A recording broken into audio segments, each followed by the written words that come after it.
Assalamualaikum warahmatullahi wabarakatuh. Waalaikumsalam warahmatullahi wabarakatuh. Sebelum kita mulai belajar, terlebih dahulu kita baca doa dulu. Doa mulai. Bismillahirrahmanirrahim. Raditu billahi rabban wa bil islami dinan wa bil muhammadin nabiyya wa rasulah. Rabbi zidni ilma warzuqni fahma. Amin ya rabbal alamin. Dituliskan dengan Asmaul Husna. Silakan. Bismillahirrahmanirrahim.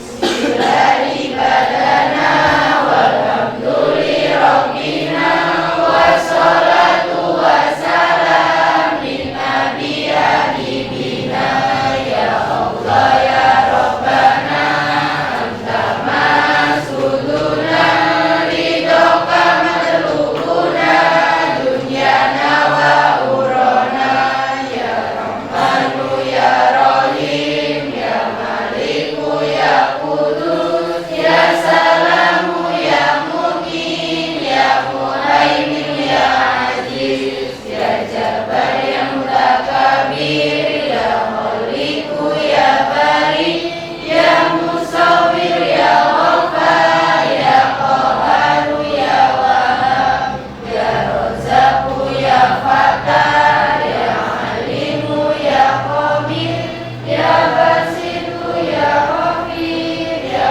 Rafi'u ya Mu'izz ya Muqitu ya Sami ya Basiru ya Hakam ya Adlu ya Latifu ya Khabiru ya Latif ya Madimu ya Ghafur ya Syakuru ya Mahid ya Kabiru ya Hafid ya Muqitu ya Hasib.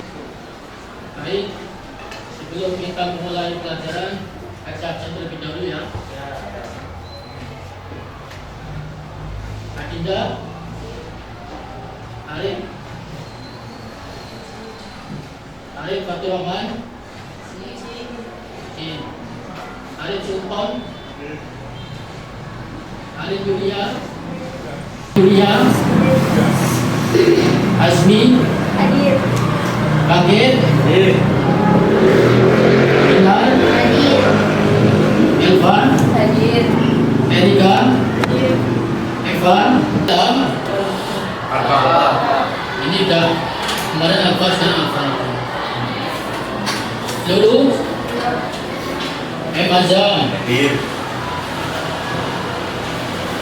Abdul Latifah, Yunita Triyanti, Sabi, Syahil,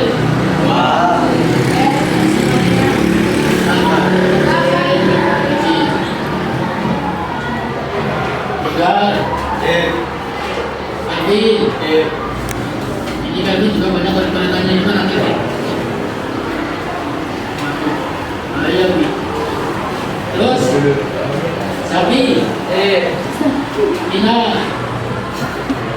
Ina ada? Alfa, Arsal, Ronia,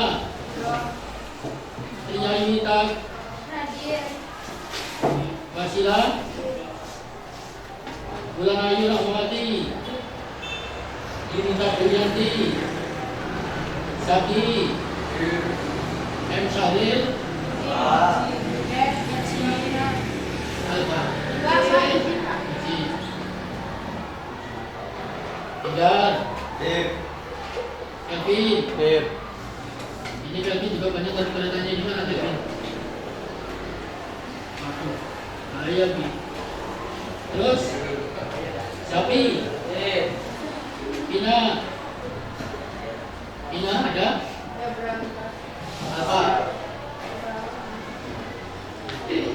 Arsal, baik. Untuk kesempatan pada pagi hari ini, yaitu pelajaran Aswaja yang akan mengambil judul sejarah berdirinya pondok pesantren, ya. Sejarah berdirinya pondok pesantren. 1. Asal usul pondok pesantren. Pondok pesantren sebagai lembaga pendidikan Islam pertama kali didirikan oleh Syekh Maulana Malik Ibrahim atau yang dikenal sebagai Syekh Malibi yang berasal dari Gujarat. Beliau terkenal dengan julukan spiritual father atau bapak spiritual Wali Songo. Disebut demikian karena Syekh Malibi menurunkan generasi yang ahli dalam agama Islam yang dikenal dengan sebutan Wali Songo, ya. Serta peran besar dalam menyebarkan agama Islam di tanah Jawa. Artinya, pertama kali yang mendirikan pondok pesantren adalah Syekh Maulana Malik Ibrahim yang berasal dari Gujarat. Dan beliau mendapat julukan spiritual father, artinya bapak spiritual Wali Songo. Asalnya para Wali Songo adalah pertama kali dari Syekh Maulana Malik Ibrahim. Kemudian lahir muncullah yaitu para Wali Songo. Dan ini berperan sekali khususnya di daerah Jawa Timur. Syekh Maulana Malik Ibrahim. Syekh Malibi disebut juga sebagai Sunan Gresik. Apa? Sunan Gresik. Atau dibalik, nama asli Sunan Gresik adalah Syekh Maulana Malik Ibrahim. Karena apa disebut Sunan Gresik? Karena padepokannya yang dipergunakan sebagai tempat tinggal dan sekaligus tempat mengajarkan ilmu agama Islam ada di wilayah Gresik, tepatnya di Jawa Timur.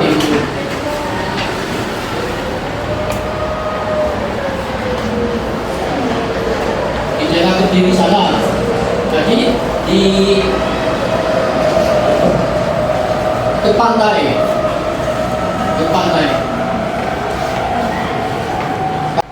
Kalau mau ke Sunan Gresik ada jasa angkutan yaitu pakai damri, jadi nggak bisa langsung ke makam.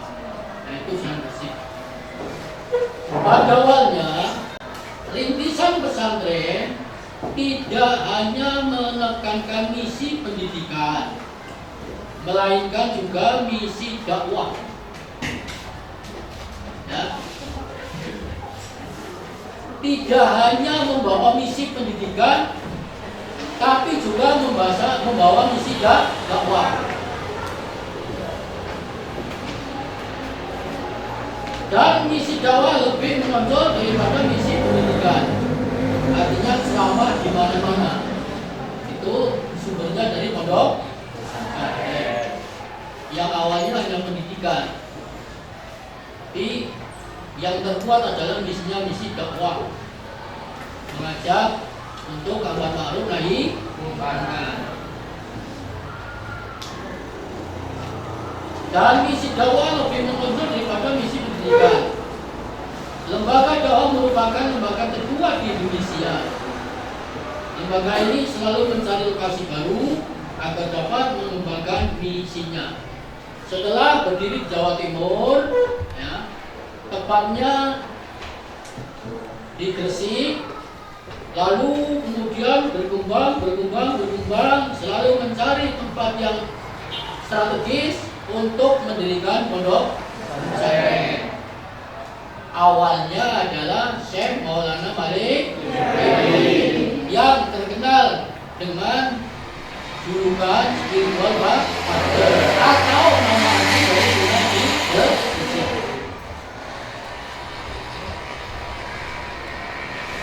dalam perjalanannya, lembaga pendidikan agama Islam diteruskan oleh para kiai.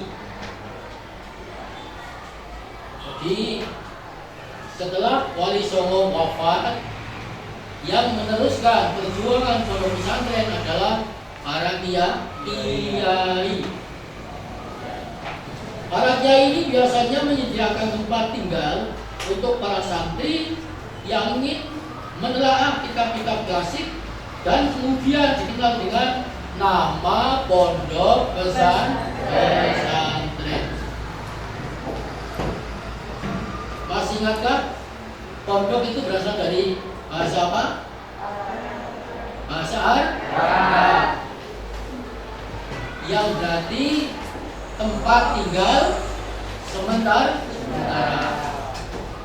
Pondok itu berasal dari bahasa Arab yang artinya adalah tempat tinggal sementara atau wisma atau hotel sederhana.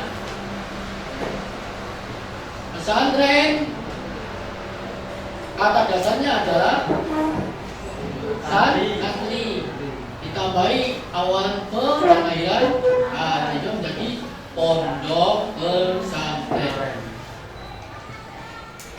Seorang kiai adalah figur teladan dan memiliki ilmu yang mendalam, baik secara teori maupun pengalaman dalam kehidupan sehari-hari.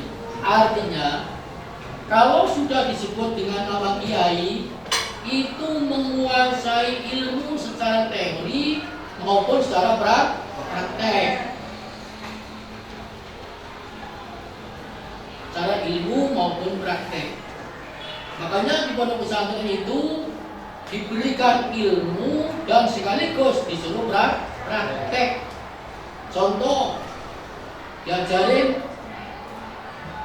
dua anak sholat, kemudian disuruh belajar langsung, praktek langsung dengan sholat. Dipelajari tentang tata krama atau akhlak, langsung di situ disuruh mempraktekkan, yaitu tata krama atau akhlakul karimah. Maka jangan heran kalau di pondok pesantren itu santri dalam berjalan di depan kiai nunduk-nunduk, itu jangan heran, itu adalah merupakan praktek daripada akhlakul karimah. Apakah anak sekolah boleh meniru? Boleh, karena itu adalah akhlak yang baik. Jangan dengan gurunya terus dianggap CS banget, ya. Bila perlu kalau ada Pak Guru, jangan dulu-dulu menerobos jalan di depan Pak Guru. Kalau memang Pak Guru itu mau pergi, tunggulah sampai Pak Guru pergi. Nah, kalau Pak Guru memang sudah pergi, silakan lewat dengan permisi. Yang kedua, apabila berbicara dengan Pak Guru, jangan keras, harus dengan suara yang halus, yang sopan. Karena kesopanan itu adalah di atas segalanya. Maqalah mengatakan al-adabu fawqal ilmi. Saya ulangi, al-adabu fawqal ilmi, yang artinya adalah tata krama, akhlak, etika di atas segala-galanya.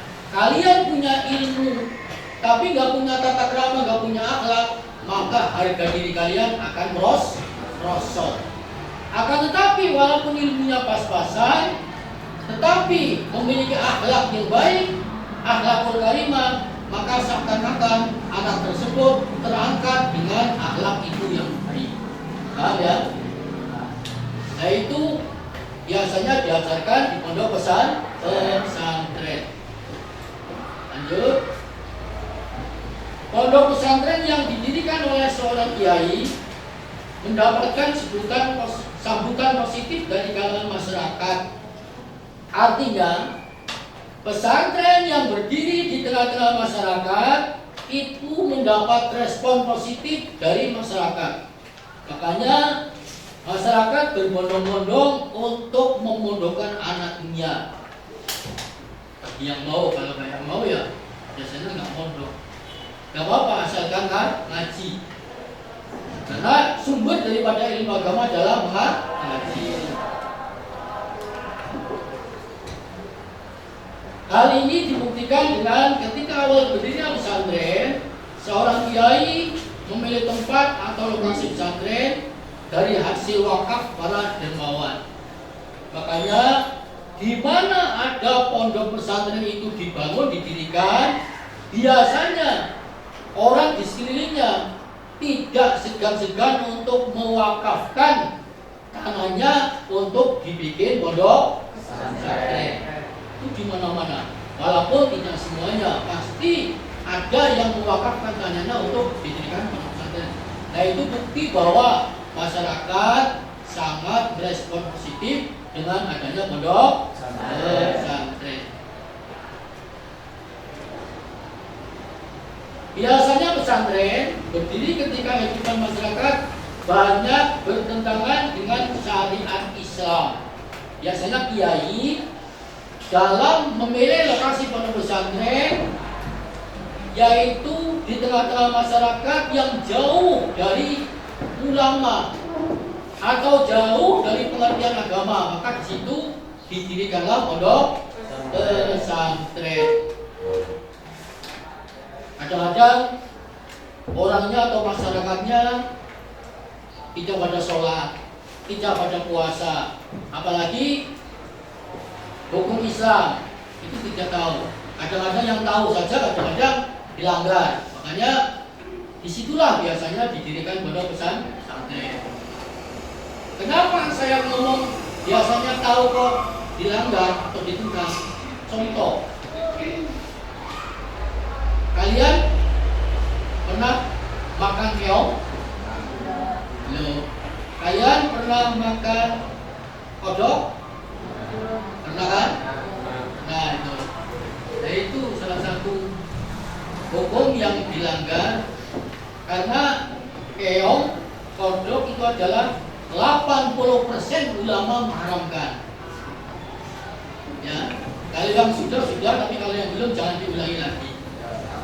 Kodok juga demikian, 80% mengharamkan kodok. Saya heran dengan orang sekarang, ikan kunjungan ada kadang-kadang sampai kelar-kelar malah nyari kodok untuk dimakan. Nah ini kan lucu kan? Telur di rumah dimakan malah nyari keong. Jadi walaupun kalian gak mondok, minimal tahu hukum Islam. Hukum Islam itu ada 6. Kalau hukum Islam itu ada 5. Oleh karena itu, misi pesantren di samping membentuk santri agar menjadi orang yang berilmu dan berakhlak karimah, juga menyebarkan syiar agama Islam agar taat dan patuh terhadap perintah Allah dan menjauhi larangannya. Nah ini menjalankan perintah Allah atau menjauhi larangan. Apa itu larangan Allah? Nah, kalian gak perlu dikasih tahu, tapi sudah mendengar kakak-kakak kita atau kakak kelas kita itu sering terjadi hal-hal yang tidak diinginkan oleh sekolah. Ya, terjerumus begini begitu, itu adalah larangan Allah. Makanya tolong, terutama yang sekolah di Ma'arif, baik itu cewek maupun cowok, ya, silakan berteman, tapi jangan keterlaluan. Silakan, yang namanya manusia pasti itu, yang laki-laki pasti memiliki rasa senang dengan perempuan. Perempuan juga memiliki rasa senang dengan laki-laki. Namun semua itu ada batasnya. Jangan sampai terjerumus paket murah, celaka seumur hidup. Nah ini kasihan. Jaga harga diri kalian. Paham? Jaga kehormatan kalian. Karena manusia ini adalah diciptakan oleh Allah derajat yang paling tinggi apabila bisa menjaga segala-galanya. Nah ya. Nah itulah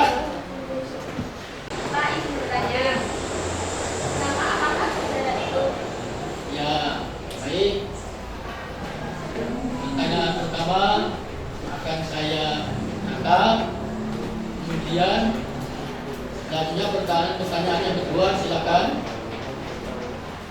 Pak, bertanya, di manakah letak daerah Gujarat itu? Baik, untuk pertanyaan kedua adalah di manakah letak Gujarat itu? Nah, daripada Gujarat. Kemudian di manakah letak Gujarat itu? Gujarat itu adalah daerah yang terletak di Kepulauan Hindia. Ya, Hindia. Kalau asli Syekh Maulana Malik Ibrahim, yaitu dari keturunan Turki. Sebelum masuk ke Indonesia, Syekh Maulana Malik Ibrahim itu singgah di daerah Gujarat untuk memperdalam ilmu di sana. Karena di sana adalah basisnya orang Hindu dan orang Buddha. Karena Syekh Maulana Malik Ibrahim setelah memperdalam ilmu di Gujarat, pergi menuju ke Indonesia. Paham ya? Izin bertanya Pak. Ya, silakan. Jadi pada tahun berapakah Syekh Maulana Malik Ibrahim ini datang ke Indonesia? Baik. Pada tahun berapakah Syekh Maulana Malik Ibrahim pergi ke datang ke Indonesia? Baik. Terus yang kedua, Daerah manakah Syekh Maulana Malik Ibrahim pertama masuk ke Indonesia? ke daerah manakah Syekh Maulana Malik Ibrahim itu datang ke Indonesia? Baik. Saya jawab untuk pertanyaan pertama. Pada tahun berapakah Syekh Maulana Malik Ibrahim itu datang ke Indonesia? Yaitu pada tahun 1404 Masehi. Jadi sampai sekarang sekitar 600 tahun. Sampai ke 2023. Paham ya? Syekh Maulana Malik Ibrahim datang ke Indonesia pada tahun 1404 Masehi. Adapun di manakah pertama masuk Syekh Maulana Malik Ibrahim itu? Yaitu ke daerah Gresik, Jawa Timur, tepatnya di Kampung Lerang, pesisir utara daripada Pulau Jawa. Ulangi, di daerah Gresik, Jawa Timur, tepatnya di Desa Lerang, di pesisir utara Pulau Jawa. Nah, itulah yang sampai sekarang makam beliau dimakamkan di sana, yang terkenal dengan sebutan Sunan Gresik. Waktu itu masih dikuasai oleh Brawijaya atau kerajaan Majapahit, dan mayoritas penduduknya masih memeluk agama Hindu dan Buddha. Sehingga pas Syekh Maulana Malik Ibrahim yang keturunan dari Turki kemudian singgah di daerah Gujarat, lalu pergi ke Indonesia, karena di Indonesia itu waktu itu penduduknya masih memeluk agama Hindu dan Buddha. Nah, itu perjalanan daripada sejarah berdirinya pondok pesantren. Paham ya? Nanti ya? Paham? Mungkin itu saja pelajaran dari saya, yaitu pelajaran saja. Sebelum saya akhiri, akan saya simpulkan, yaitu pondok pertama kali didirikan oleh Syekh Maulana Malik Ibrahim atau Syekh Marifri, yang terkenal dengan julukan spiritual Bapak spiritual Wali Songo. Dan Syekh Maulana Malik Ibrahim terkenal dengan sebutan Sunan Gresik, karena padepokannya yang dipergunakan sebagai tempat tinggal ada di daerah Gresik, yaitu Jawa Timur. Itulah kesimpulan daripada sejarah berdirinya pondok pesantren. Mungkin sampai di sini dulu pelajaran saja. Saya tutup dengan dengan ucapan Assalamualaikum warahmatullahi wabarakatuh. Waalaikumsalam.